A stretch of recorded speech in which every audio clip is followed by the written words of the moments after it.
So I don't need to share this to. We don't need to share anything. Yeah, you can share it from my your live now, bro. Got you. Oh man, that live is what it is. So, but I got to go to Facebook and share, right? And share from your page, right? Yeah. Correct. There's our Okay. host. Yep. Can y'all hear me? Oh my goodness. Yeah. You see that live? You see that live joint is already on, Forgive right? me, forgive me, forgive me. Good evening, good afternoon. Happy Friday, everyone. Man, I'm still Justin after 4 weeks. Can't believe it. How y'all feeling tonight? I'm excellent. Hey, thanks for asking. How you doing tonight? I'm good. I'm excellent, outstanding, outstanding. So, good evening, everyone. This is the Seer Mastermind Group. Our podcast, our story, our journey, our way. We are a support and accountability hub for creative entrepreneurs. I'm your host, Bakar Bey, with our co-host, Maurice. Say what's That's up, me. Maurice. Yeah, That's that's me. you. I'm looking for the live stream right now so I can share it to my page. But that is me. I All right. apologize. And co-host and co-host Majida Bay as well. Welcome to the show. Glad you be here tonight. Absolutely. How's Living everybody your doing? best life. I like that shirt. Teach. Okay. Teach Teach. everything you know. What's that say? Teach everything you know. Teach everything you know. I love it. And of course, our man behind the scenes who's helping out. I appreciate you, Mr. LJ Help. Hey, we're welcome to the podcast, bro. Welcome. Hey, thanks for having me, guys. All right. So Pleasure. let's just start off with something light, before we dive into the conversation tonight. For those that are here who are watching, and we really appreciate it if you like, share, let other people know, we're here helping other entrepreneurs just to get clarity on what they're working on and to help them identify, different ways to grow and support, to have accountability. That's what we do with each other each week. We do a lot of great things together. So glad that you could be here helping and listening and sharing. But I don't want to start with the big news that's been going on in the country this week. I want to start with something really really light tonight. Really light. Like let's see. What who who's what's something that you're grateful for coming into the month of November in 2020? You My asking cash myself? flow last month. Cash flow last month. Let's go. I love it. I love it. Look, I can't complain myself. I don't like that phrase, but it's something I'm I'm excited about. Cash flow last month. All right. You want to talk yeah. about it? Elaborate? No, that's Go all. ahead. No. All right. How about you, LJ? What's something that you're grateful for coming into the month of November? The month of November, I'm grateful for all the different opportunities that I've had in the last couple weeks. I got a chance to actually experience working with the Navy on an aircraft carrier for the first time. Wow. I've always had a passion for aviation, and it's funny that you mentioned this, right? I spoke to my grandmother a couple weeks ago, and she's in her 80s, and she shared something with me that I had never heard her share before. And I was telling her about my trip and everything, and she said, baby, I kind of wanted to be a pilot when I was growing up. And my Wow. granny is she a black woman from Texas, Southern Baptist type, just. And I was like, Granny, for real, you wanted to be a pilot? She's like, yeah, baby. And I was like, wow, that's crazy that I'm in aviation.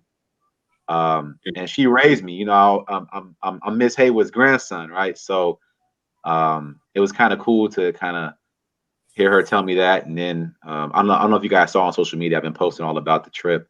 So yeah, I'm, Yeah. I'm grateful for that. And then next week I'm going to Key West. Right now I'm actually at a hotel. I'm in Delaware traveling with the Air Force, but I'm going back with the Navy down to Key West on Thursday. So I'm looking forward to that. I think I feel like my life right now is I'm working hard. It doesn't really feel like work. It just feels like I'm in my purpose. So Mm. even though I love aviation and I love the finance things that we're doing, and I love. Matter of fact, if you guys don't, I'll be honest with you. Majida and I came up with this concept for the logo and everything. Literally like about an hour before we got on here. So shout out to her for kind of just pushing me to get it done, and just kind of just doing what I love. I'm just. My mom just called me today and she said, "Hey, baby." I'm like, "Hey, mom." She goes, "What are you doing?" I'm like, just doing my thing. She's like, "But what she say?" She said, "Just doing what you love, right?" I'm like, "Yep." And so I hung up with her. So yeah, I'm just grateful for all those different things. I like it. I like it. Aircraft carrier, cash flow. Maurice, what do you got Thank you, to baby. add to the pot? What's something you're Thankful. grateful for this month? Momentum. Hey, talk about it. Tell us a little bit about what momentum. Just the results of cumulative action. Just seeing the results starting to come in, right? Momentum is the thing that a lot of the times, whenever we start something new, if you remember that movie Tom Hanks was in, where he was trying to escape off that island. He went down in the plane, and he was on that island by himself for like years, castaway. I don't know if any of y'all ever saw that movie or not, but there was a part on that movie. There was a couple of parts where he was trying to get off of that island that he was on, and the first time he tried to get off of that island, he couldn't get away from the momentum of the island. So like the island had waves coming into it, and he wasn't able to get out of that pull, right? And I think when he got to like the second or third week, it threw him off the boat and it destroyed his little boat that he put together, and he found himself having to go back to what he was familiar with, right? And momentum does that to us a lot of the times, right? If we can't get the momentum going, throw in the towel, we just go back to what we're comfortable with. But, if you remember when he got off of that island, and he got past all three of those waves, like the momentum, he didn't have to, the momentum took him at that point. You know what I mean? So momentum is a beautiful thing. It's one of those natural laws, man. And just to put in the action, run the mile every day, run the mile, and then hop on the scale and see that you don't lost a few pounds. That feels good. That feels good. And then to go back the next week and say, well, I'm gonna keep it up because I'm feeling good, and then come back to the scale and you're still losing weight, and it's like, man, I'm not just losing a pound or two a week now. Now I'm starting to lose 10 or 20 pounds a week, based off of kind of the same workout routine. That momentum piece, man. Once you get the flywheel going, you know what I mean? It's spinning, and it's kind of spinning on its own almost, and it's interesting. Momentum is an interesting thing. So that's what I'm grateful for right now. I love it. I'm looking forward to catching and harnessing some of that momentum as we moving toward the end of 2020. You got no choice. One thing, yeah, I know, right? One thing I'm extremely grateful for, and I had a chance to. I'm grateful for being able to go out and play some basketball in the fall and in the wintertime. It's something that it's a passion of mine. I love balling. For those, the Ball is Life Club hashtag. Like, I love playing basketball.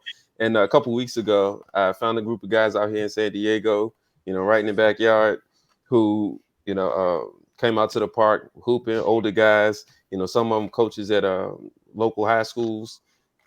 So was really able to, for me, basketball it serves two purposes. It's both social, but it's also, fitness and exercise. And so, I love just being around that kind of environment with people, especially people who, don't, they're not about really any drama. They come out there to hoop, to exercise, they grown men playing ball, playing some grown man ball, right?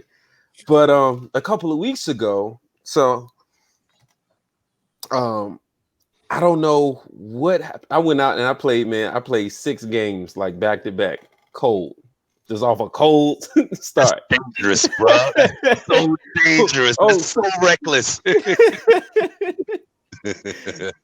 Well, I'm paying the price for it now because I bet you are. Oh man, so I'm 34 going on 35, and in my mind I still look my 25-year-old self. Yeah, a little bit changed, but I locked in my mind. I said at 25 I want to look 25 for the next 25 years. And for the most part, when I meet people, they still think I'm in that range. So something's working.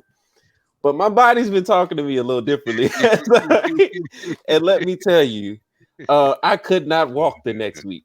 I bet. I could. I I mean, no, you don't understand. Like my knees was so torn Yeah, up. no, I do understand. Oh, you would.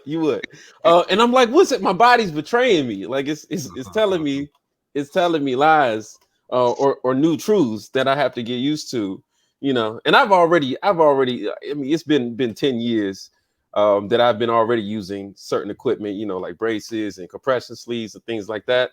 But I didn't bring all my equipment out here to San Diego. So, and I'm outside on blacktop. I'm not on like that nice, bouncy, hardwood floor that I'm used to playing on. So, man, let me tell you, I had been running regularly. Like I had a nice little routine. I could not. Well, I'm still recovering. This is 2 weeks later, and I went out and played again last weekend. Just because I got to work my body through past this pain. I need to get some new equipment. But man, I was hurt. I was hurt. Like I'm like injured hurt. Like just regular. I'm struggling to walk. I can't walk the dog, without pain. I can't get down the steps. I have trouble getting out of bed. I don't like just bending my knees. Have you played this thing? Yeah, I have. Okay. I have. I'm working through it, right? But I'm trying to help my body get adjusted. Yeah. So I'm grateful for my health and for my age, but I'm also grateful for the new challenges that comes with aging.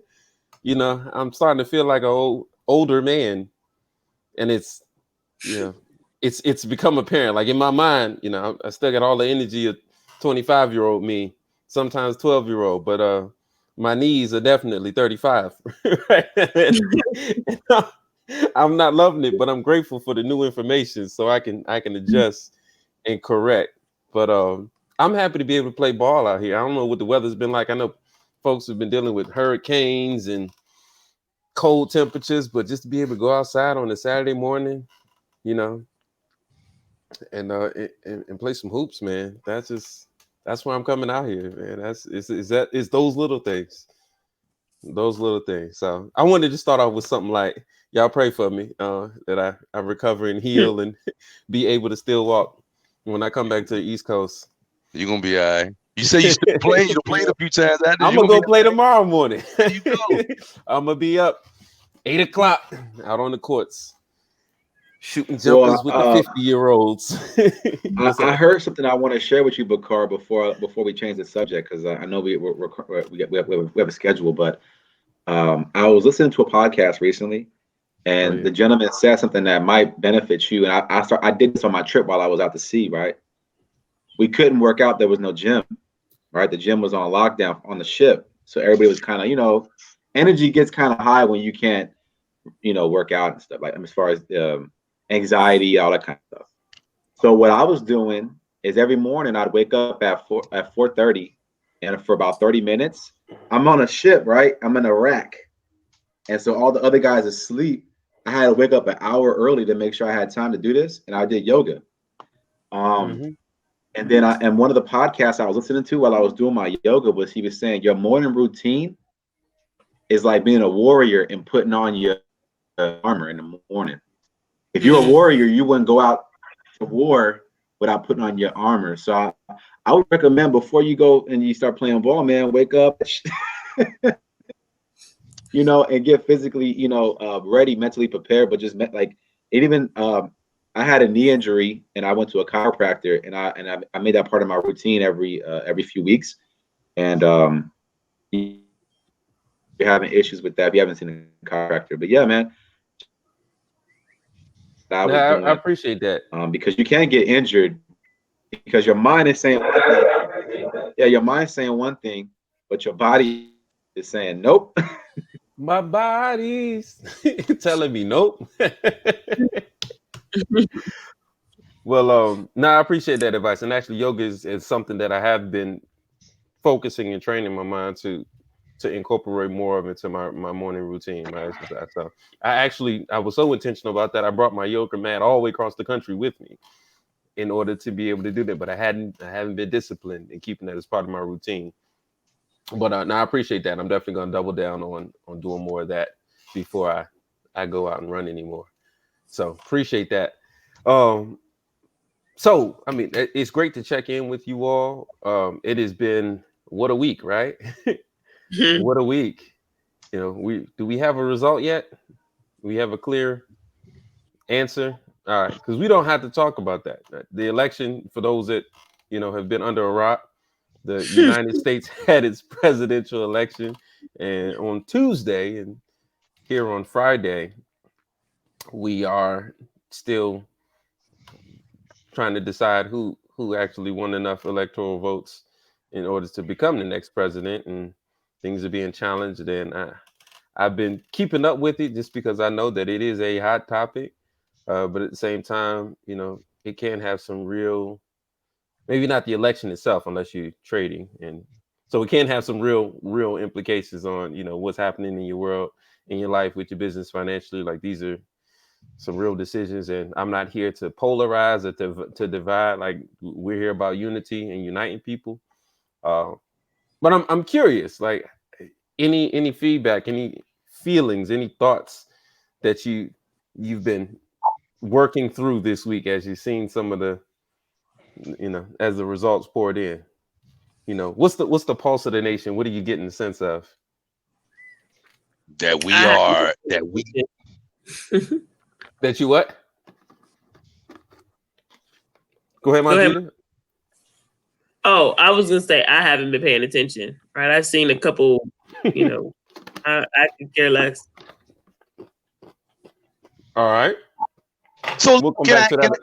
Can I ask a question real quick? There we go. Just to throw a little something in there. Yeah. I know.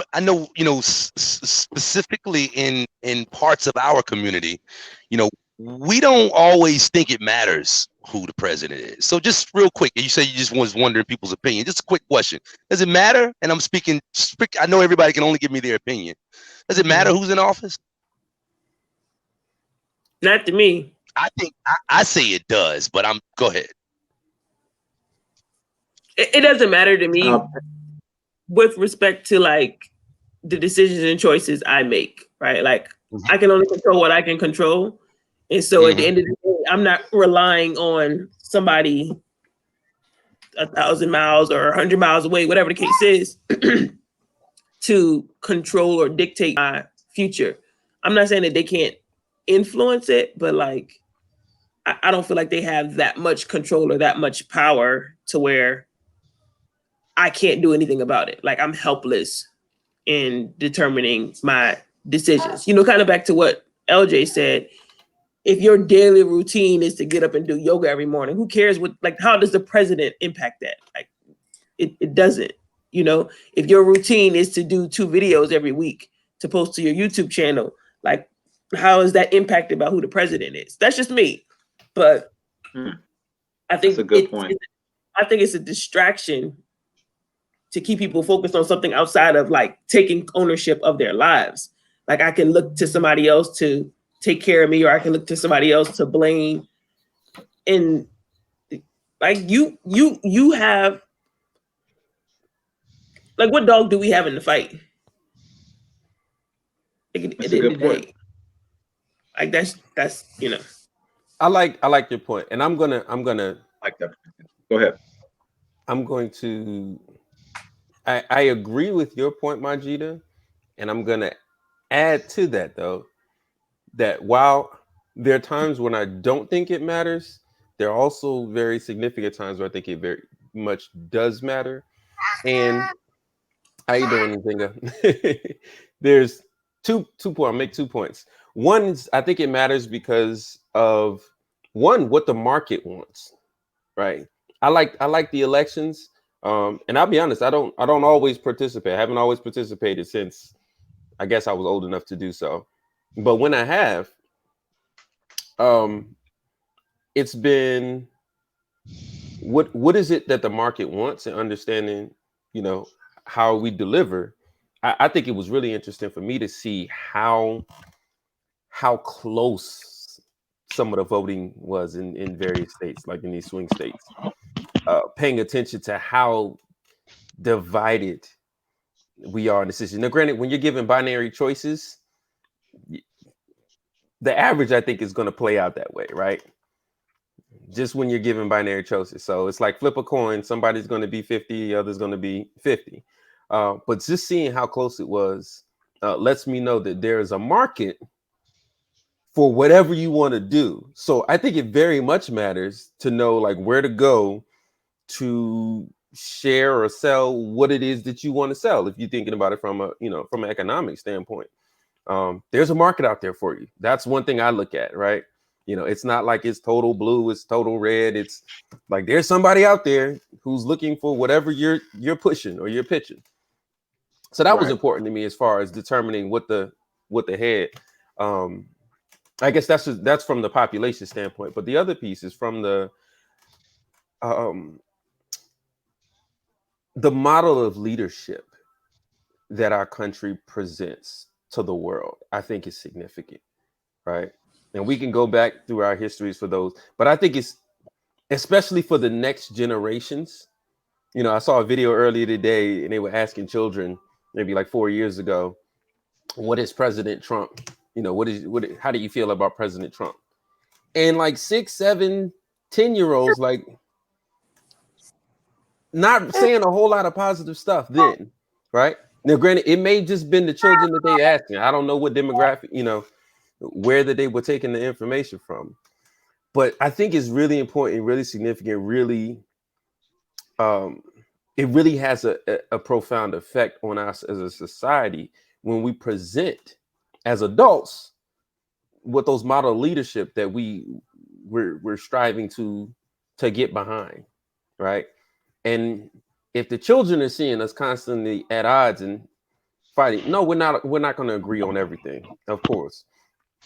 But as an educator, I'm constantly thinking about what are we modeling as a nation, and to a greater extent, what does that look like on the local level, right? What does that look like? There's somebody in a household who voted for each candidate, right? Who's modeling something for their children, who, educators like myself have to go teach every day, right? Who business owners are employing every day. I read an article about a woman who recently left the Tonight Show staff, and she said she was just excited. She was happy and made a declaration that she was never going to write any sketches about about Donald Trump because of the climate that it created in their creative writing room. Right. The division and divisiveness that it created in that room. So I think it is very important what we're modeling, what we're presenting to the world, but more importantly, what we're presenting to our own society as this is what we want moving forward, right? And to be able to come to a consensus on that, not just in, the president gets all the attention because that's the executive, that's the head, but every office, there are battles that are being fought on the in Congress, on the representative level, at the local state levels, at the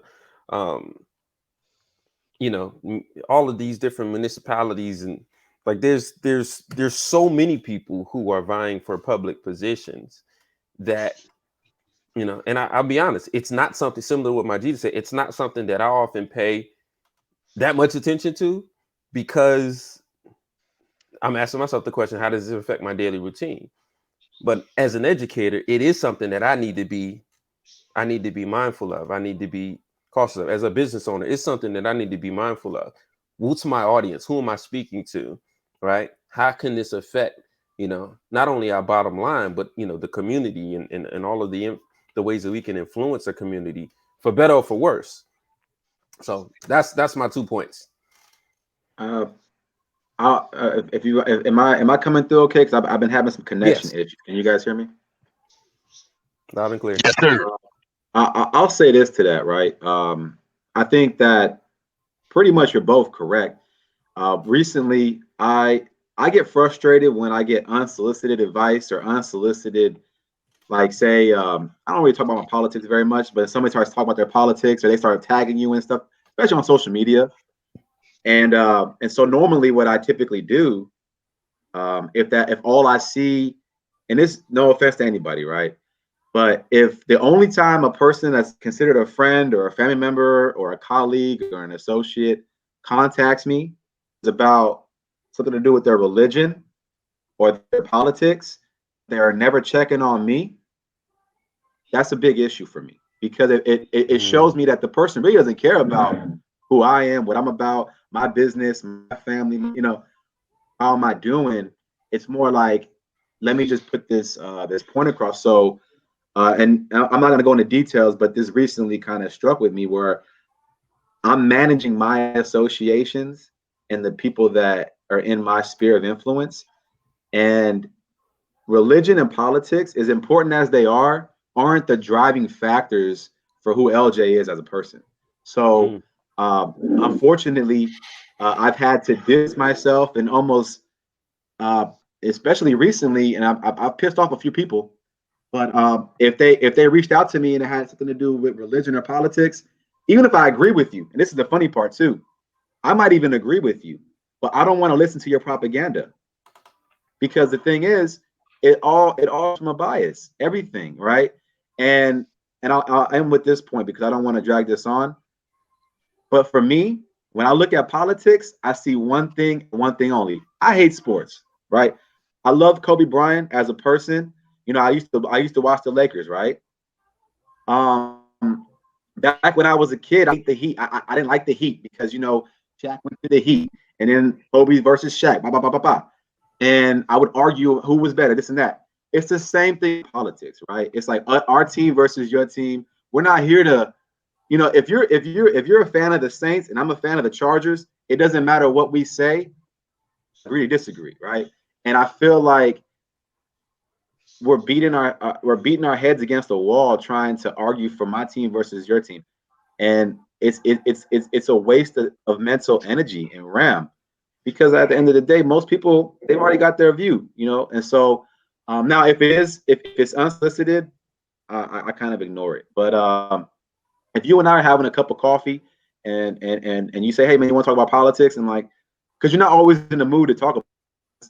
So that's why I'm saying is that it's almost one of those things where it's like, all right, am I in the mood to really go here with, go there? Because like you said, you don't want to get into an argument, and that takes energy not to just throw your opinion out there and offend somebody, right? Be mentally prepared. It's just like if in this conversation, if I started going off into it, should probably preface that before.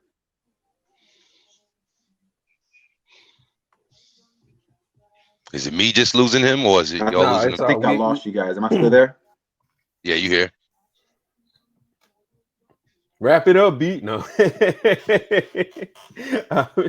We hear you, LJ. All right, maybe we don't. Yeah, like not again. I'm using the hotel internet. I understand. But I hear what you're saying, it being divisive. Yeah, it being divisive and not really moving the conversation forward, on any ground. And oftentimes people already have their point of view and won't be swayed. I'm wondering, Maurice, did that sort of lay out a little bit? Did you want to share a little bit about your thoughts on does it matter?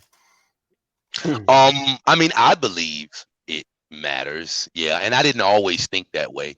And I've definitely been listening to everything that each one of you have said. And each one of you have definitely presented some valid points. But I mean, I do. Yeah, I mean, from my perspective, yeah, I would say it matters. Right now, one of the biggest things, speaking on that division perspective point, and also speaking on what you were speaking about as far as being presented with binary choices, I think right now, man, what's interesting to note is I think understanding is what's key, right? And when you're looking at an issue that you say, well, this is a binary issue, there's two sides, right?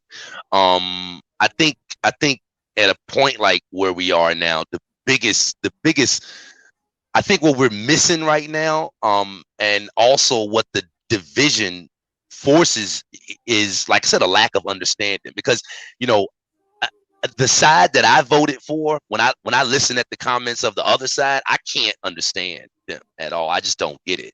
And I know that they think of me the same exact way. I know that they probably feel the same exact way about me.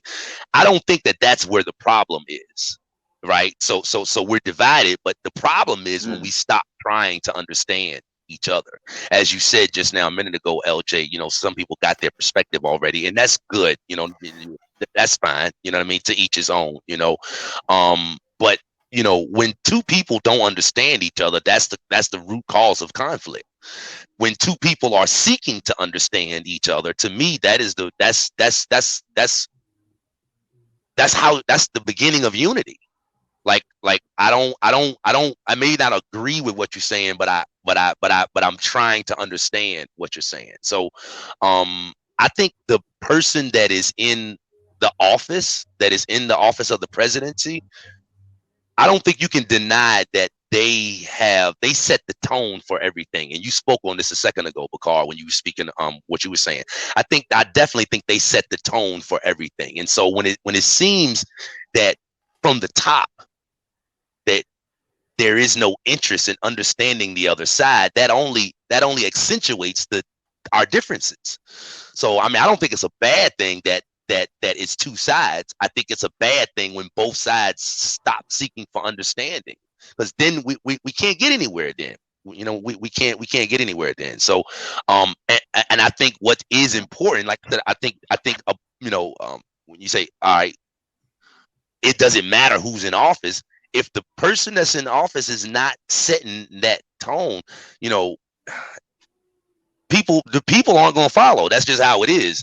I didn't think before that the president had that much influence over people, and he may not individually, like Majida was speaking about. Individually, he may not, but as a collective group, I mean, yeah, just like you said, because setting that leadership, not just here domestically, but also internationally. Like the United States is a beacon for the world.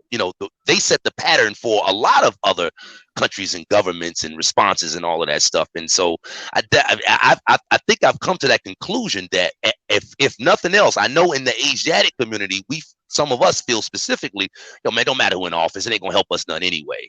That's another a little bit of a different discussion, but I don't think any of us can. I know I can't deny.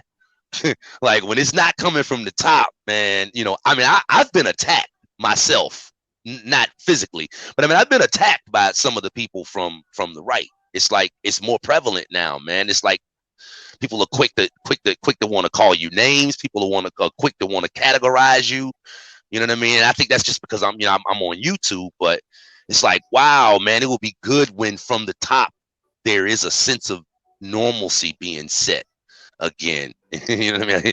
I don't want to drag it out too long, but I think that when it comes from the top, it affects what's under it. Yeah, I do. I appreciate that. I appreciate the insight, and taking that message. How I'm gonna segue this. So I know LJ mentioned something. Always thinking about the segue, right? I'm transparent. This is what we do here. But LJ mentioned something about finding people already set in their minds, already set in their minds which direction or which way they're thinking or about doing certain things. Found himself distancing himself from people. In tonight's conversation, we wanted to talk about saying no and setting boundaries for yourself. And I want to open the conversation because I know in the context we talk about doing it, in your personal life. We talk about doing it in your relationships. We talk about doing it in, for your business, right? There's certain people that you do want, to be associated or affiliated with you in your business. And there are people that you may not want to be associated or affiliated with, right?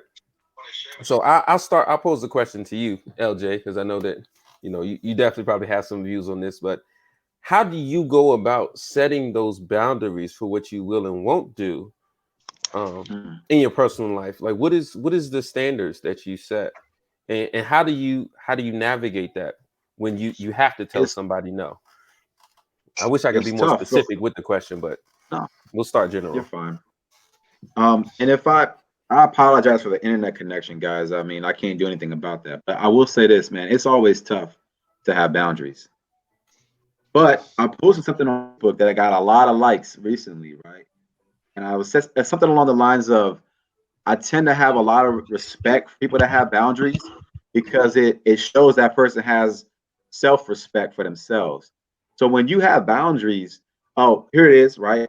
So recently, a friend of mine, my girlfriend and I went to my friend's house, and we were all, we were communing, having a couple drinks as adults do. And my friend said, "Hey, my daughter and I planned on watching a movie around 8:30. So at 8:30, y'all got. I mean, we could hang out till then. I mean, we could be joyous and be merry, but at 8:30, y'all gotta bounce." And it was like 20 minutes till, right? So I'm sitting there like, damn, I felt like we was just getting the party started, right? My girl and I were hanging out.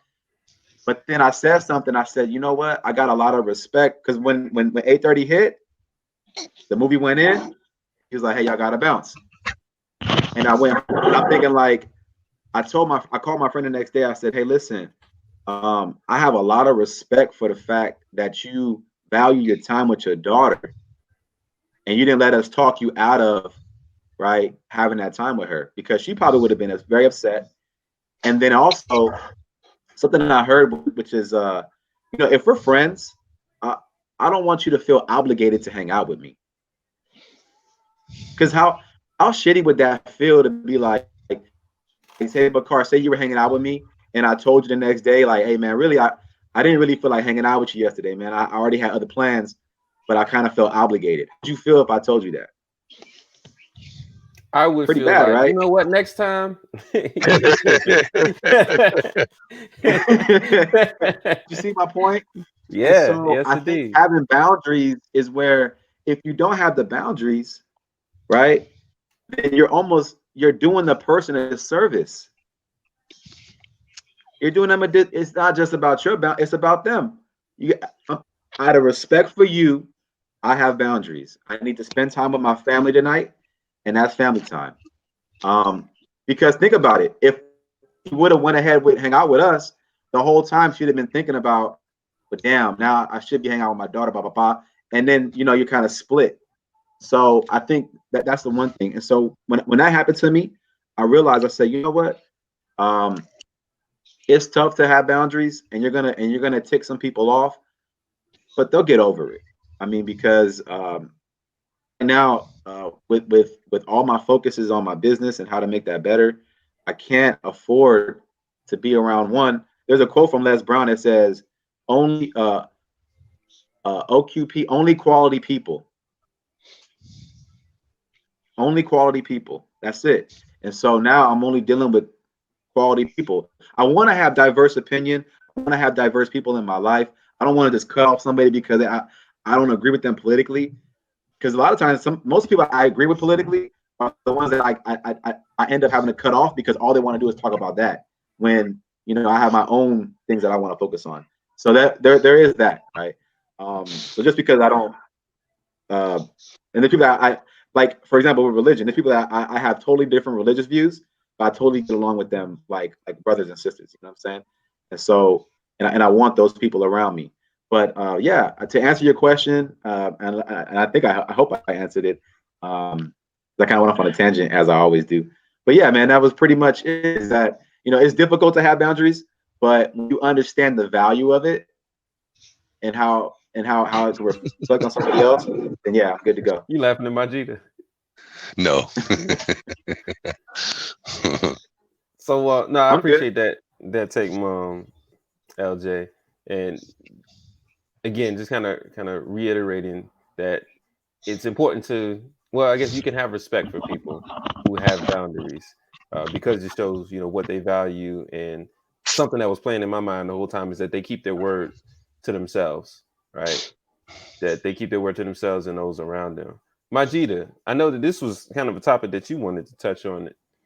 And why did the conversation of boundaries come up for you? And I know that one of the questions that you were having, we've been talking in our mastermind, was just about creating a routine, creating a schedule. How did boundaries factor Not into just that? creating it, but sticking to it.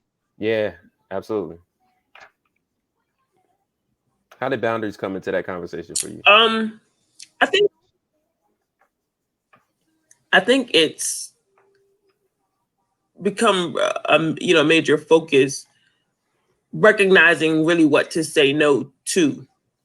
I read an article maybe a couple months ago now by Warren Buffett, and he was talking about one of the biggest challenges to becoming successful or to get to a different level is saying no. Like, that's kind of like a key factor in being able to grow to a different level, is being able to say no. And it's more important the things you say no to than what you say yes to. Because it's easy to say yes to something because you can do it or because you have the ability. But is it helping you to move the needle further in the direction that you want it to go in? Is it helping you to move and make the progress that you're looking to make? And so when you have a clear focus on where you want to be, saying no to anything that's not contributing to you moving in that direction is vital.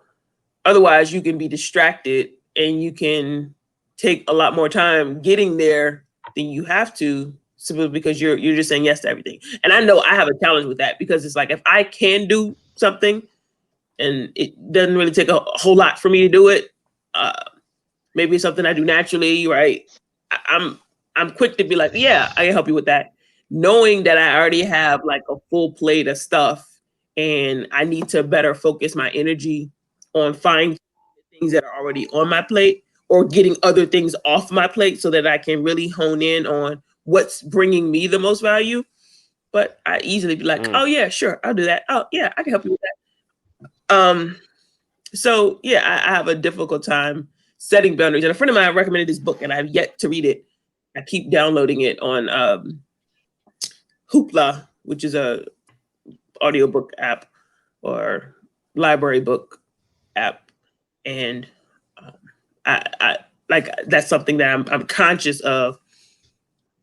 And I think because I'm concerned with how people will respond, and maybe it's my ego, people entrust me or they look to me for certain things. And so I feel maybe obligated to deliver or to follow through on that. But if I'm clear on what my focus is, it's like, I don't have to, the question was posed last night. We had a conference call and the question was posed by a mentor about helping somebody very close to me. And I like pointed to my, my wrist, like, it's time, right? Like, I don't mind helping people, but you gotta like schedule it. And sometimes I think because of our relationships with people, because of our connections with people, we feel obligated to give up our time. And a lot of times people take it for granted, right? Because of the relationship. Oh, they're just going to do this for me because they're this to me. And I don't think that's fair.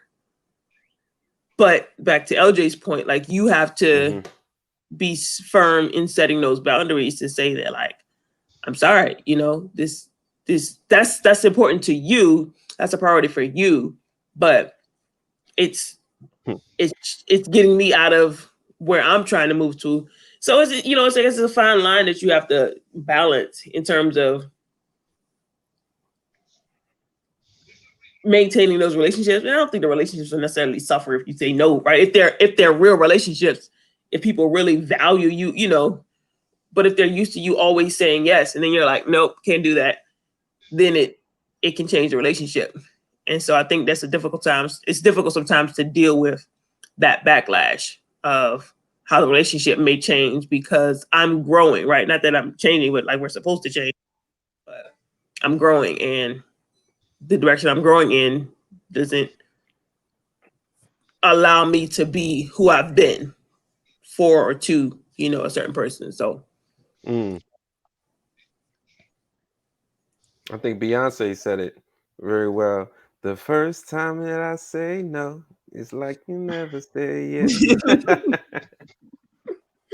Oh man, shout out to the queen. Oh no, I definitely feel that 100%, and it can be difficult navigating that, especially people who maybe throughout parts or portions of your life have someone had an all access pass to you in your time, right? And I'm very intentional with who I devote and I even say invest time with. You know, even to where I was just having a conversation, you know, a moment ago about me saying no too often, right? And I like saying no. I like saying no because it helps keep me disciplined. I don't like to always say no, but I like it when it continues to reinforce me keeping my word to myself. It keeps me focused when it keeps me disciplined. Right? I enjoy saying no in those. I enjoy setting those boundaries. Right? Sometimes I have to set those boundaries for myself. Like I was saying earlier, tomorrow morning I want to go out and play basketball. Right? Are there some things that I need to do before that? Because I know in the past, if I had a window to go hoop, but I might have had something else to do, I would slide that other thing back because I get more enjoyment or fulfillment out of, you know, socializing and being on the basketball court.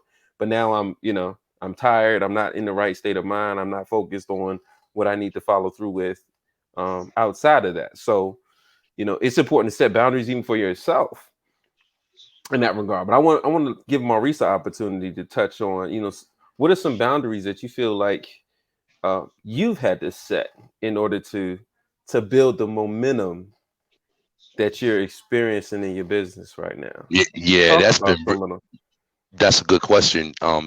I believe you're welcome. that has been really difficult with me, right? For all of the reasons that was already spoken about.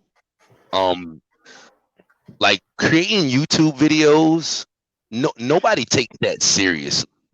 You know what I'm saying? So when you tell somebody you can't do something because you got to make videos, like they don't feel it. They don't understand. And so you can easily fall into just going and doing what it is that they are wanting you to do out of that sense of obligation, out of feeling a bit guilty. You know what I'm saying? And so from my perspective, it's like if I don't have the ability to say no, if I can't take what I'm doing seriously enough that I make sure I carve out time to do it, which causes me to say no to some other things, then it's like, how can I expect to get anywhere? I really can't expect the individual that is trying to pull me away from what I'm trying to do. I can't even expect them to understand what it is that they're doing. I really can't even expect them to understand that. You know what I mean? They will understand after I start to build something, after my seeds start to grow a little bit. If they love me, they will say, hey, you got a garden over there that you need to be tending to, don't you? As opposed to saying, yo, why don't you come over here? I got a garden to tend to. Man, I ain't a garden over there. Come on over here with me. You know what I mean? And that's kind of the way it feels a lot of the times, man. Because I've had to say no. I feel like I've had to say no to so many things throughout the years. But like I said, it definitely feels more weird with YouTube. You know, being in sales and direct sales for 15 years in Carolina, I said no to a lot of stuff when I was down there. I had a lot, boundaries up down there, but it was different because I never had to get anybody else to understand how serious I was about that. So in other words, when somebody called me just on a specific situation, somebody called me, I said, I'm working. They said, okay. But if I'm making a video and somebody called me and I say I'm working, they say, what you doing? I'm on the computer doing some stuff. They keep talking. That's because they don't take what I'm doing seriously. They don't see it as work. You get what I'm saying? And so it's weird to see that happen.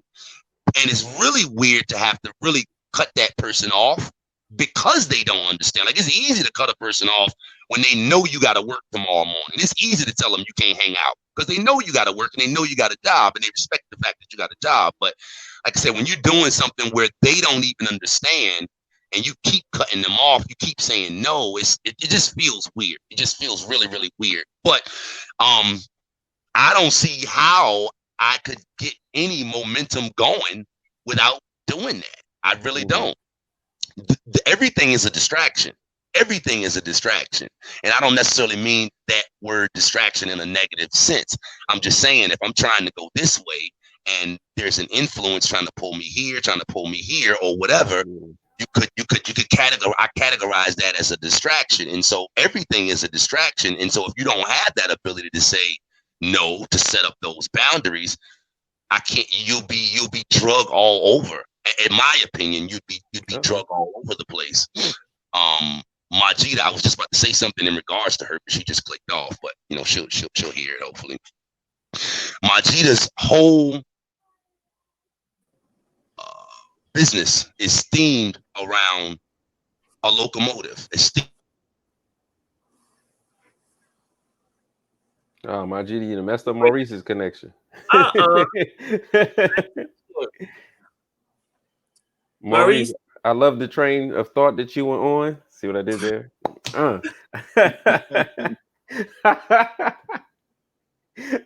I like what he was saying as he comes back in. He's logging back in. But one of the things he just said was, people respect your job, and that everything is a distraction. It's so funny that people do respect your job, but everything is just. Are you back? Okay, you good? I guess I didn't know whether it was me or I don't know what happened. First, you were saying that Majida's business is themed around a locomotive. Yes, please. Yeah, so I was thinking about that. We got into this discussion based on us having a discussion with Majida about just having a plan and sticking to it. Well, I was thinking about that whole locomotive theme, and it's like if your business is going to be themed after that, then you have to set boundaries. You have to set boundaries, and you have to say no. Your business is themed. I'm talking specifically to you, Majida. Now, your business is themed in a way where, okay, the train is coming. It's gonna arrive at this time. It's gonna be at the station for this amount of time, and then at this time it departs from the station, right? Yeah. And I would think that if you're gonna be themed in that manner, then you can't deviate from that. You know what I'm saying? It's like so. I guess making it very specific to your situation and the subject that we was talking about. You can't afford to be let's just all say over the place. You can't afford to be. Well, I was gonna make it as specific as I could. You can't afford to be on your training webinar and checking emails at the same time. Like, you just can't do that. Like, this is not the time that this train ain't at that station right now. Right, mm-hmm. This train is going to be at the email check-in station at this time, and it's only going to be there for this amount of time. And at this time, mm-hmm. Which means I check emails every day from 1 to 2. 2:01, email checking stops. I didn't get to check 30 of them.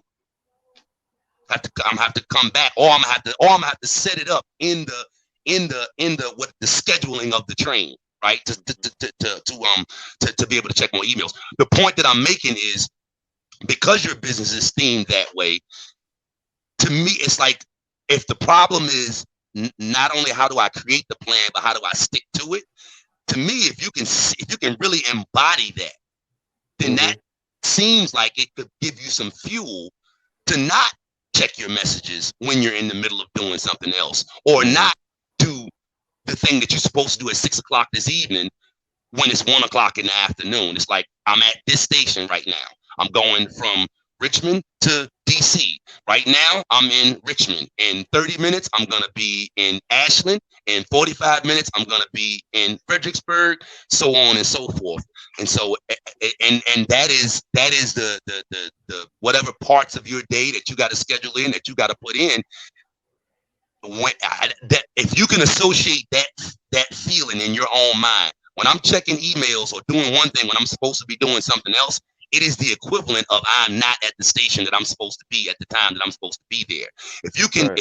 if you can mess with your brain like that a little bit, I don't know, that might give you some fuel to stay on track with your plan on a day-to-day basis. You know what I mean? When you write in the trenches and it's like something happens and you know what I mean? Like at that point, you gotta have that's what I'm looking for. At that point, it's gotta be like muscle memory. Don't even need to be something that you need to think about. You know what I mean? Like, I don't do this during that time, period, in the story. And like you said, the things will sort themselves out. Just like we said before, the individual that you got to set the boundary up, they will get over it. The things will they will sort themselves out.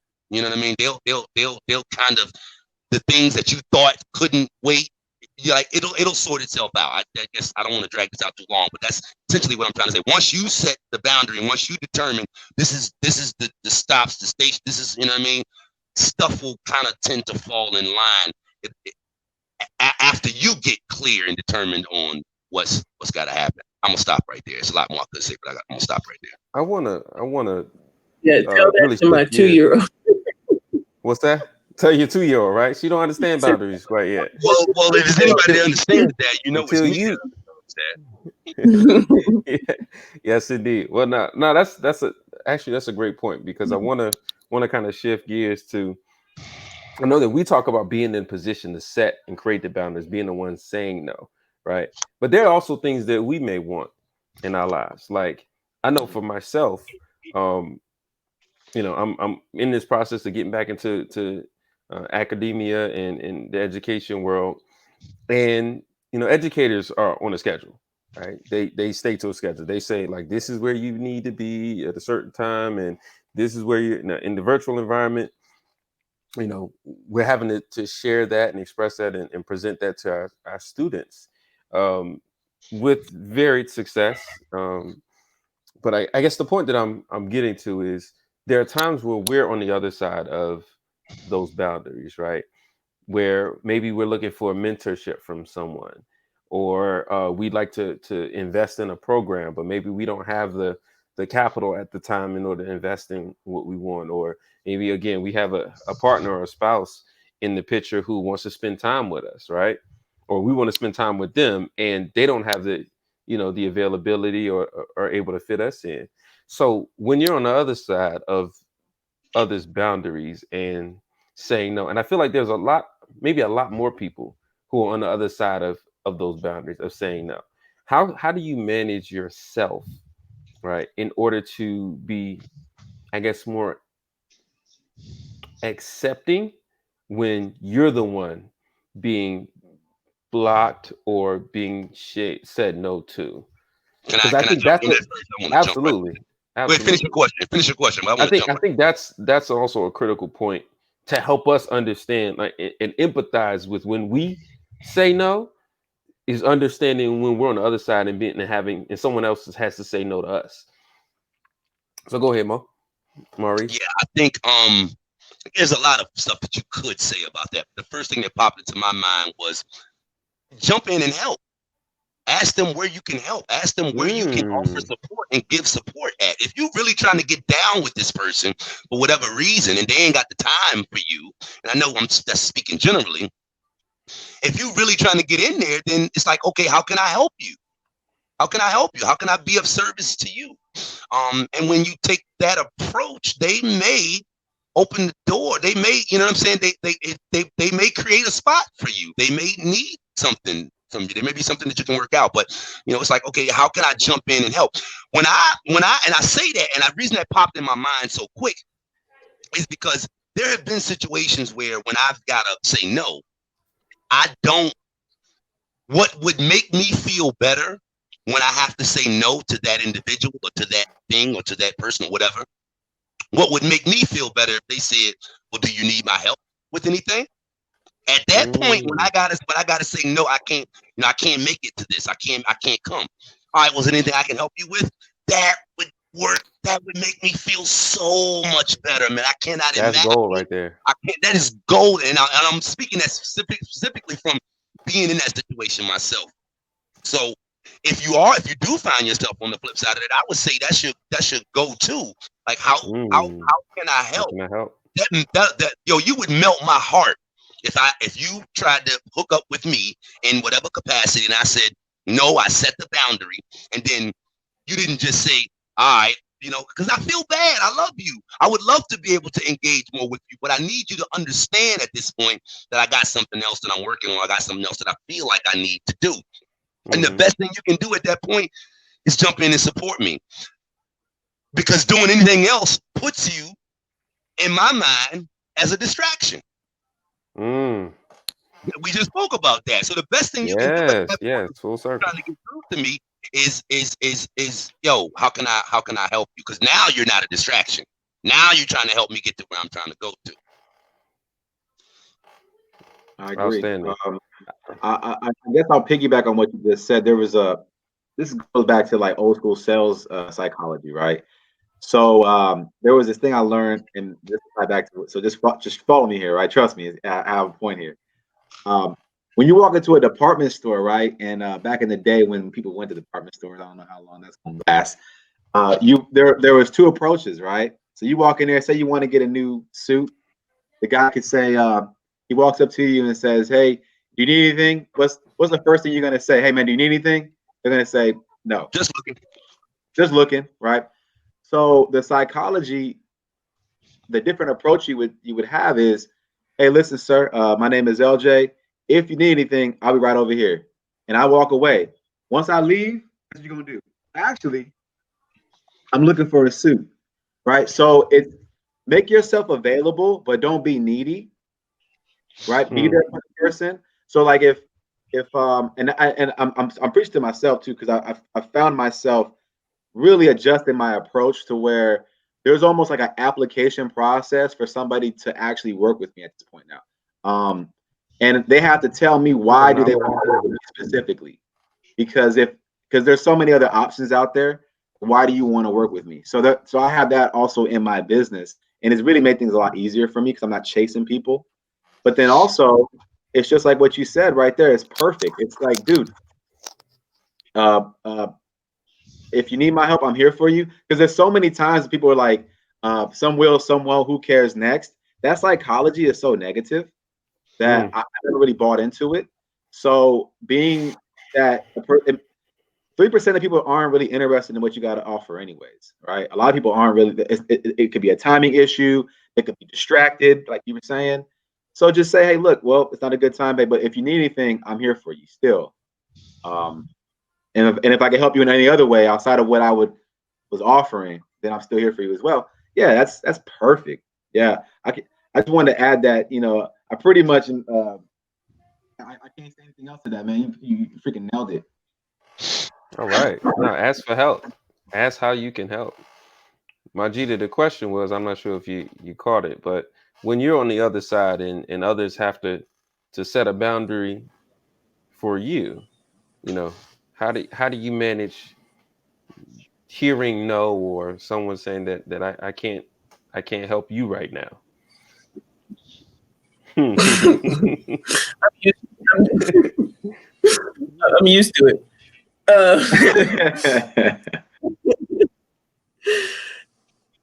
And I think because I often say yes, I may expect people to reciprocate.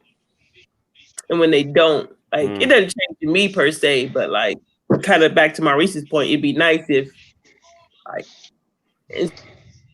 instead of people always needing me, they were offering, or they were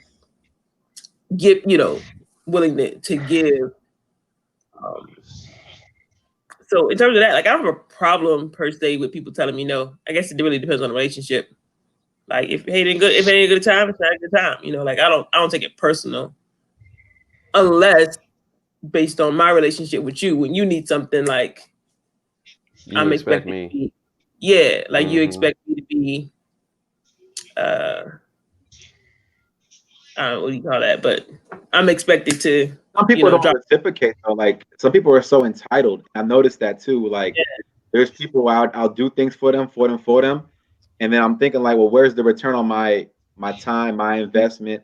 Like, I've had friends where I've had to cut them off. Where like my girlfriend told me, I'm the guy. If we all went out tonight, I'm the guy that's like, you like say, Bakar, you tell me, hey man, I left my wallet. Hey, I got you, bro. I'm the first person to say that, and I've been out with people where I've done that.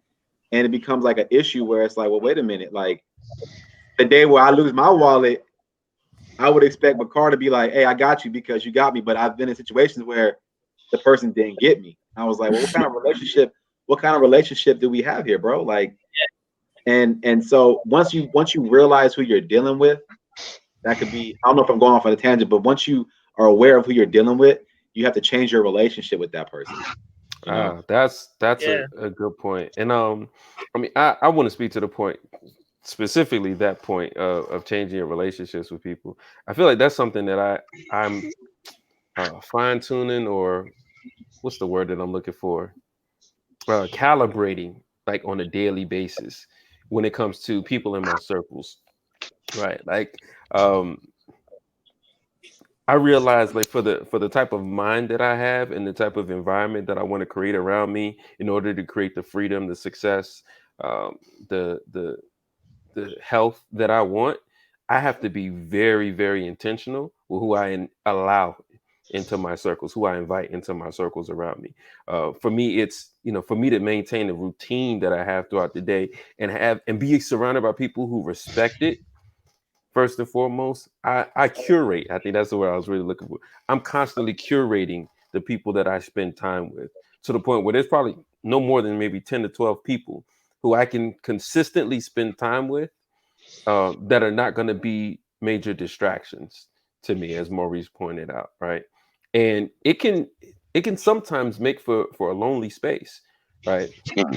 Because when I'm looking for new spaces to break into, I can 100% understand why a person may not have time for me, because they don't need the extra distraction. Whatever I may bring to the table. I mean, I could be. That's why I tend to offer whatever I can. Like, I'm here to help and support wherever I go, because I know that's the only way I'm going to be able to add to what I'm already keeping a very tight boundary around, right? And I'm the type of person who likes to think no boundaries, but it's really, really important when you have a focus, when you have a goal, when you have a dream, to maintain some very strict boundaries, if you will, right? There's a certain standard that you want to keep in your household. There's a certain standard for even the language that you allow to be used around you, right? Oh man, that's a big deal. Yeah. Totally. Oh, totally. And I'll be honest, that may be number one. Like, just about anybody in my family knows you can't just talk any kind of way around me, because I'm gonna do one of two things. I'm gonna either check and correct it, because I can hear where things are going negative, or where your words are acting against you. Your words aren't serving you, right? And that's where I aim to be very intentional, where my words are always serving me. Even to the point where I won't speak stuff. I may think it, but I won't speak it if I know it's not going to serve me in a healthy and a positive way. But on the other side of it is, if you're not checking that stuff, I'm going to remove myself from the environment. I'm going to create a new boundary, right? And it's not to block myself and separate myself from people, but it's really to protect myself from those who aren't moving in the same direction that I am. Protecting your energy, and you, like you said, I think you said it a minute ago. Like, if that's the way that they want to go, like, I don't want to be an intrusion on their life.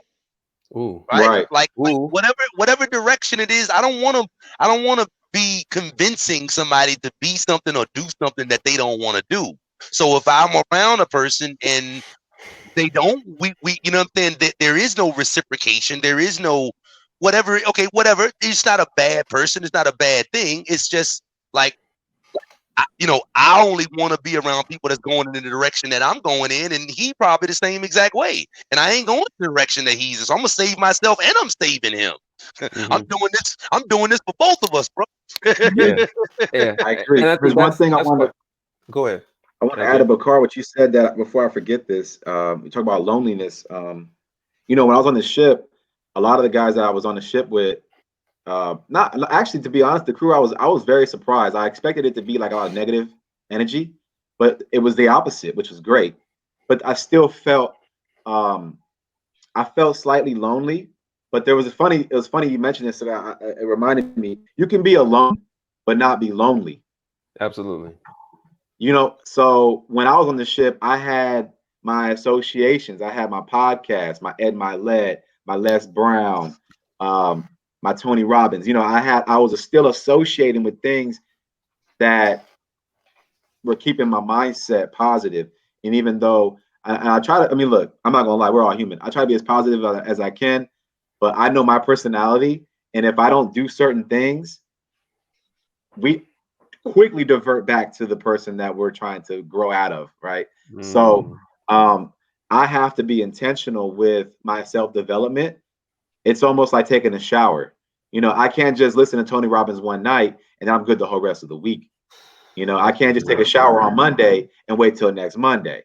You know, so, and I know that's the way I think. I heard somebody tell me, he's like, what are you saying, man? You're gonna flip out on somebody? I say I could, but I'm intentional. I'm making sure that doesn't happen because I'm self-aware of the person that I am.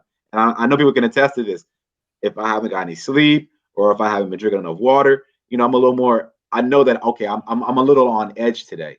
Maybe I need to go be by myself, you know what I'm saying, away from people so I don't create a situation that I don't want to be involved in. And just being aware of that, you know, just being self-aware. But you said something here, you know, I think what it all comes down to is being a giver versus a taker in the different environments. And, you know, having that giving spirit as opposed to trying to take from the other person, you know. But yeah, that's pretty much it, man. Oh man. No, that's valuable information. Valuable information. Being able to something that I was thinking about as you were speaking were well, one, just being able to give the no. Like how you deliver it matters. Yeah. And and making sure that you keep those associations. Kind of lost my train of thought there. But I think what you were getting at is seeing that, like, if something negative happens to you and you're in a negative headspace, then the way you react to it is going to be different than if you would have woke up early, did your yoga, listened to Tony Robbins. You know, you did all the things to be mentally prepared for whatever the day was there going we to go. go at you. That's what I was thinking about, and how, you know, we really want to talk about shifting the stigma around saying no and setting boundaries. I think oftentimes it has a negative connotation because Bingo. Yeah. we project, oh, we need to be more accommodating for other people, and I tend to focus on being more collaborative, right? I don't. I know there's a hierarchy somewhere on some academic chart that I saw somewhere, but like there's a hierarchy of like being accommodating, being um, uh, what is it, compromising. This is like these different levels to how you relate to others, and at the highest, so like at the center, the main goal was being collaborative, right? Is where you two are coming mutually to create, you know, a common path or create something moving forward. And so I aim to be very intentional in creating a positive stigma about setting boundaries, making setting boundaries and saying no a habit, because it's something that you need to do for yourself, really for your own protection, but it's something that you need to be able to do with others in order to maintain a sense of focus, balance, and harmony. You know, to be able to really control your influences, right? I know it's very important for me to be in spaces where I can have some influence, right? Because I know for me to keep my mind in the space that I need to be in order to move me direction I want to go, I have to protect my mind. And that includes, you know, the people, the environment that I'm in. It includes, I think most importantly, the language that I'm exposed to, right? I can't be around negative speak for very long. And that's a healthy boundary to set. Like, you know what, man, I love you, but your pessimism is killing my spirit. So I'm gonna I'm gonna exit stage left. I'm gonna excuse myself because it's not that I can't be realistic, but I'm not hearing where you're trying to grow from the way that you're speaking or the way that that habit isn't healthy for me, right? So Mm-hmm. setting boundaries and saying no are habits I think we all need to continue to practice and exercise. And I think most importantly for our own self-discipline, right? For everything that we want to accomplish and achieve, you know, it's important to have boundaries. You know, if you like a certain TV program, you know, those kind of boundaries, those kind of saying no's are where you practice. But when it comes to, you know, saying no and setting boundaries with other people, it's something that definitely has to be exercised regularly, right? Even little things like, you know what, I can't do, you know, drinks every Friday, right? As fun as it may seem, or like that's not who I am anymore, right? So you know what, if you want to get together and go to the library and talk about, you know, something else that maybe we can connect on, I'm happy to do that. You want to grab a coffee and talk a little bit about your goals, like I'd be happy to do that. But you know what, drinks on this Friday and Saturday night, you know, it I won't think hurt my as a feelings if I don't get the invites.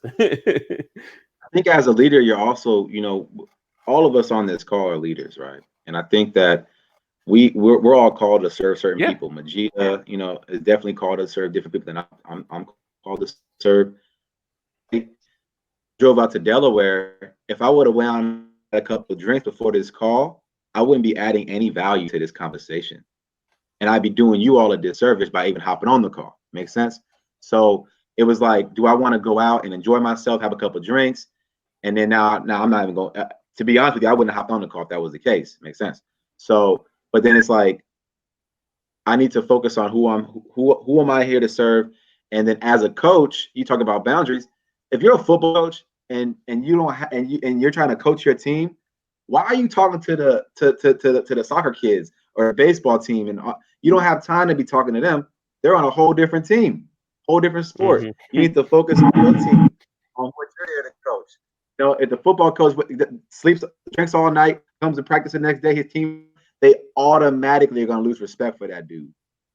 So you got to think like you're here to serve people. So by you slacking on your like on what you're supposed to be doing, and your team is going to just fall apart. And that's why I'm looking at it like, man, I gotta do better in my personal life, my personal routine. Drink more water. Matter of fact, I had on this boat real quick. So I was drinking a gallon of water every day, and I was like, man, no migraines, no headaches. And the last day before I left, I went to go to the bathroom and slipped out my hand. I bust my water bottle. Like, dang. So like that day, and it was so funny. The day that I busted, I wasn't able to drink a gallon of water, and my anxiety went up. Like my energy was down because I wasn't drinking my water. So I was like, man, this is so valuable. And I'm like, man, like I had a good routine and my body was used to it. And as soon as I felt it. So I'm getting the value of like setting all these routines and being on top of this stuff. Because man, it was exciting to be like routine, and it really kind of fell apart. That's outstanding. Outstanding. I appreciate that insight. So, it's coming up on midnight on the East Coast, 9 p.m. on the West Coast. And I just want these last 7 minutes or so, I just want to ask a simple question of each and every one of you. What's a boundary, a recommendation, right? What's a boundary that you would recommend to our audience that they can practice or put in the habit, that could be beneficial for them, in the coming weeks, months, and maybe next year? What's a boundary that you? Can I jump on that one too? Absolutely. I want to hear from everyone. I don't know how relevant this may be to you and your business, or LJ and his business, or Majida and her business, or anybody else that might be listening in their specific excuse me, in their specific business. But here's what I will say. One thing I've learned is somebody left a comment. I put up a video a couple days ago, talking about the new trucking gig that I just started doing, right? And giving the money behind it, how much I make and all of that good stuff, or how much the job pays, I should say. And some of the other truck drivers, of course, chimed in down in the comments. And one of the guys was like, you could stay in the truck 2 nights a week and you could increase your income some. He didn't know that that's not really possible. But the point that I'm trying to pull out is, and here's answering your question. Draw a boundary between like set up a stop time for your business. And I don't really necessarily mean a stop time. Okay. Here is what I mean. When it comes to building your business, there's always something to do. There's always something to do. And what made me think about this, you asking the question, I'm the example I dealing with trucking, right? If you are an owner operator and you have a truck, there is always something to do. Always. And if your attitude is, I'm always going to be doing the stuff in my business that needs to be done, if it needs to be done, there's always going to be something there to do. Your business is in this essence is like a nagging wife or a nagging husband. It absolutely is. It's always there, needing something. And so if you don't cut it off, if you don't set that cutoff point, if you don't, I guess take a vacation, whatever it is that, but you know, I guess what I'm saying is to go back to that point that the truck driver put on my thing, on my post, I could stay in the truck 2 nights a week. That's outside. That's past my boundaries. That's outside of my boundaries. I come home every night. I sleep in the bed with my wife every night. You get what I'm saying? And I'm home with my children every night. And I'm sure that if I say, okay, I probably could say, I'll stay in the truck 2 nights a week and I might make a little bit extra money. But what's going to stop me from staying in the truck 3 nights a week then? And then 4 nights a week? Because guess what? The need is always going to be there for more money. You know what I'm saying? In every business that I've ever been a part of or ran or owned, it was the same way. It was always something to do. And if my mindset, if I was too focused on business, like I could easily forget about everything else, right? Absolutely. And, you know, you spoke earlier about having, you know, saying no to a person in regards to going out and having a drink or whatever. That's easy for me at 45 years old. What's not easy is the boundary that I got to set up sometimes between me and my wife or me and my child, or saying no, that I can't play with my child right now because I got a video to create. You get what I'm saying? And the whole point I'm making is, if you got a business, there's always going to be something to do. And if your mindset is to just focus on in that space, you know, I'm always doing stuff for my business because there's always stuff to do. That's how people get burnt out. That's how people get burnt out. And that's how people lose their relationships in the pursuit of their business. Like success is not success in one area and failure in another. Success Absolutely. Is success in all areas. And so yeah, you need to have boundaries. You know, this guy was telling me the other day, old school guy, man. He said, I don't discuss business with my wife. Period. In the story. Like we don't do that. And in 2020, things are so intermingled that you could probably say, well, I don't know how I can run my business without talking to my wife. But this old school guy is like, I don't get these things mixed up, man. I don't bring my business in my house, and I don't bring, you know, I keep all of that stuff separate, right? And so if you don't set those boundaries up, again, like you'll find yourself always having to do something to build. It's always going to be something to do, unless you say, you know what, I got to cut it off right here. So I would say, yeah, boundaries in your business, boundaries for your. Uh-oh. I was done. I hope you heard me out again. Boundaries for your business. That's the first tip, man. Set a boundary for your business. Set office hours, set business hours, and stick to them. LJ, what's a boundary? You know, I kind of had the same kind of a point, but I will expand upon what Maurice is saying. All right, so I believe that scarcity creates value. And what do I mean by that, right? If I'm always available to you as a potential client, right, in business, then I probably don't have a lot of things going on in my own life and things like that. So I believe that once you create that scarcity, like for me recently, I decided that I can't be everything for everybody. So in my business, to create boundaries, it's so funny, right? Market selection. You decide as a business owner who you want to work with.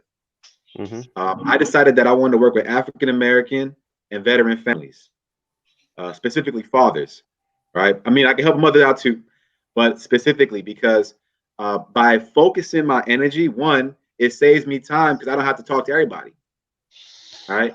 And two, if I talk to one veteran father and I do great by him, guess what he's going to do? Recommend me to the next one. So I think that that's, as far as creating boundaries in your business, it's figuring out who is your ideal client, who's the client in your business that when you go to, when you they're like a good friend of yours, right? If you could just duplicate that person in your business tenfold, you'll have a great business. Just work with people like that person. That's my tip to create that boundary.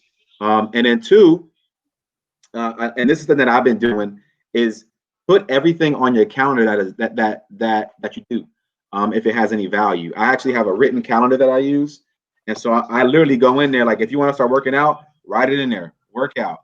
At least that way, if you don't go work out and you got to cross out that you didn't do it, I even have a little checklist. If you look at mine, see, I ain't lying to you. So as I'm going through, right, I was on a ship, right, so I couldn't work out. So every day I went underneath there and put yoga. I couldn't work out. So I literally crossed all those out and then put yoga. But my point is, once it's on the calendar, it makes it real. You got to do it. Mm-hmm. So that's another boundary, to create a boundary, and then also even have office hours in here too. After a certain time, I can't run an appointment with you, man. You know, because I have I can't get it into my schedule. So I think that just having everything on your calendar and deciding who you want to work with in business, I think that answers your question, right? Yeah, that's another boundary to people, is being able to set boundary for who you work with and what's on your calendar, right? What are you committed to day to day? I think that's and I want to touch on that calendar piece in a minute. Majida, we were asking the question, what's a recommendation for a boundary that you would share or would like to share for the audience to build as a habit? Maurice already said setting boundaries for your business, by setting like office hours or time that you're working in your business. LJ said setting boundaries for who you work with and what's on your schedule.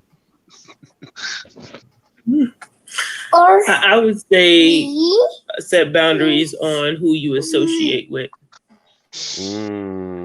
Like, be willing to let people go who aren't supporting, encouraging, or holding you accountable. Let's go. What it is that you say you want to accomplish or achieve. Hey, Nzinga.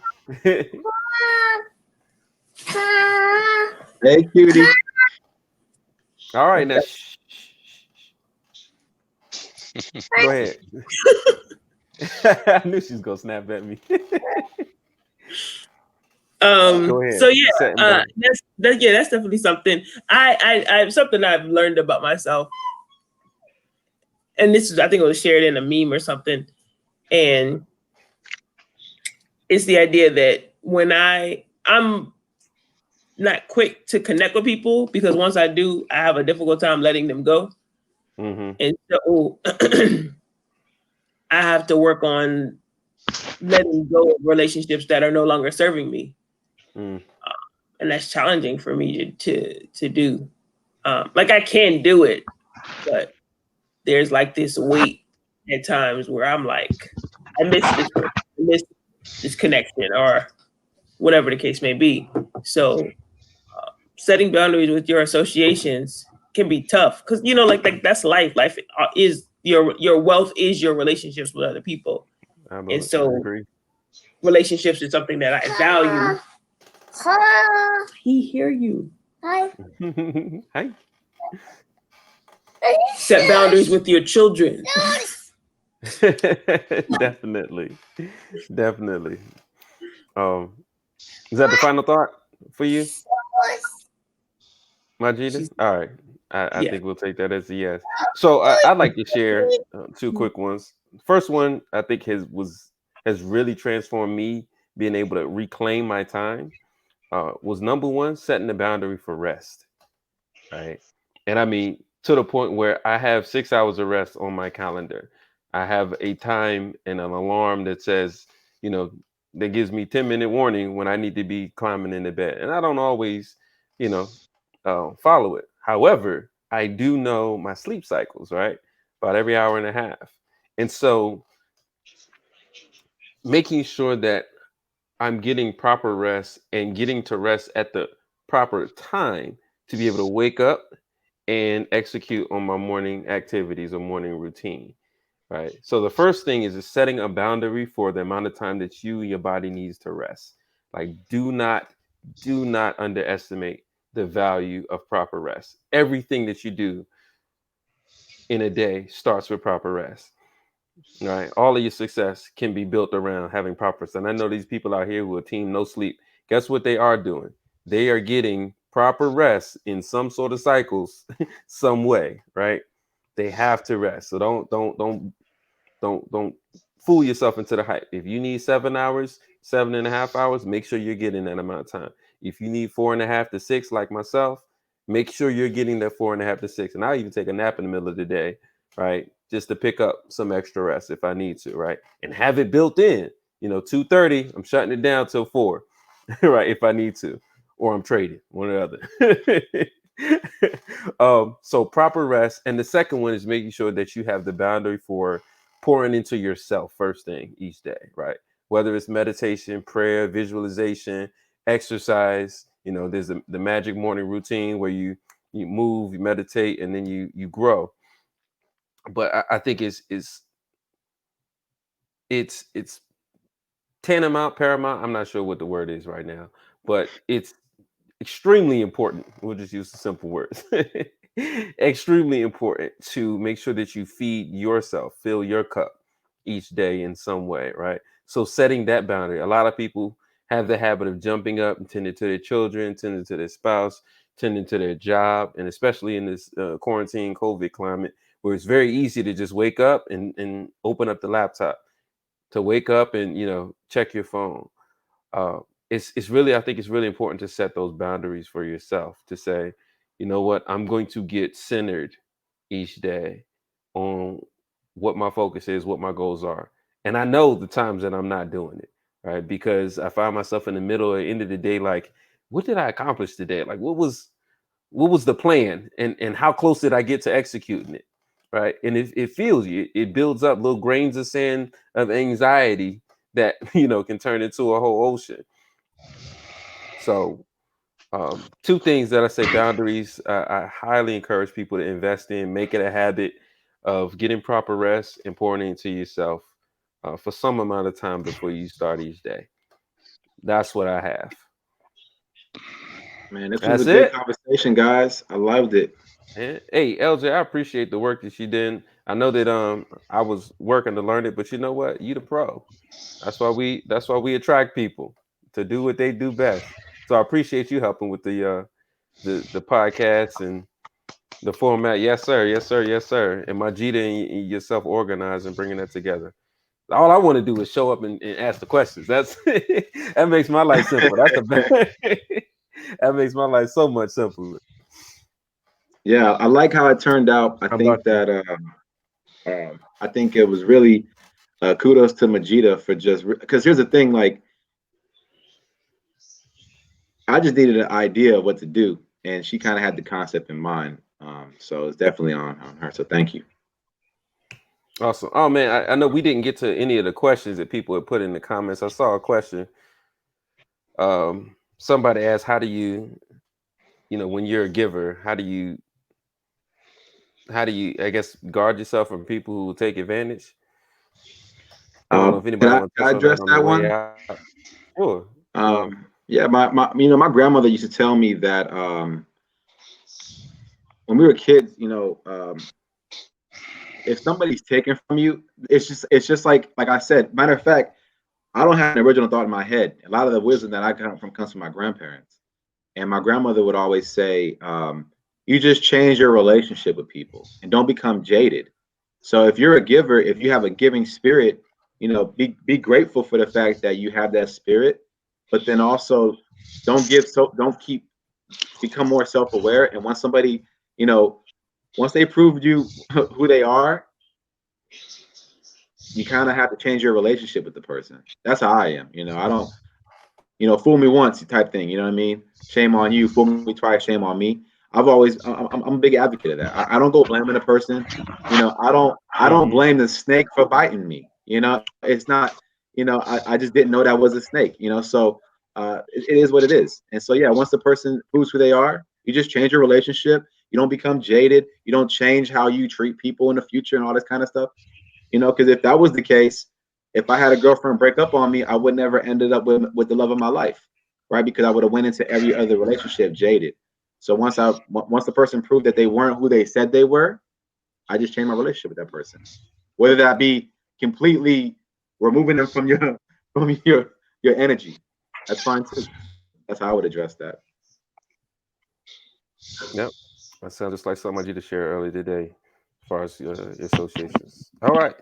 Well, listen, this has been the Seer Mastermind podcast. We appreciate everybody who's tuned in tonight. Definitely hope that you're taking care of yourself, setting those proper boundaries, being able to say no. Don't say no to everything. There's a lot of things that you want to learn how to say yes to. Right? There's a lot of great opportunities. Yeah, try some new stuff. try some new stuff, right? It's in this new month of November.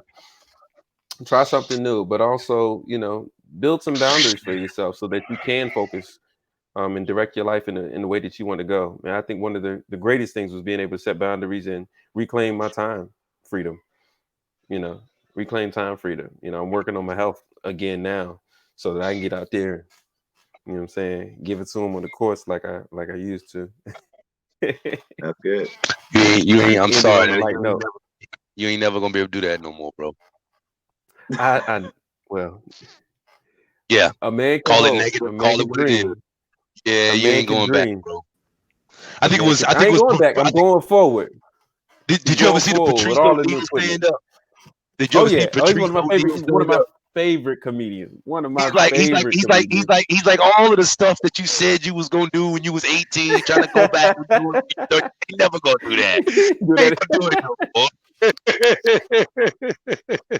I'm telling you, but Patrice was ahead of his time, man. He was ahead of his time, man. Times when I get down, I go back and listen to some Patrice O'Neal. That get me right. Elephant in the Room was funny as I don't know what, man. The funniest, man. One of the funniest I ever listened to. All right, y'all. I love y'all. Have a great night. We're gonna set the boundary by cutting this off. Enjoy your Friday, your Saturdays. Peace.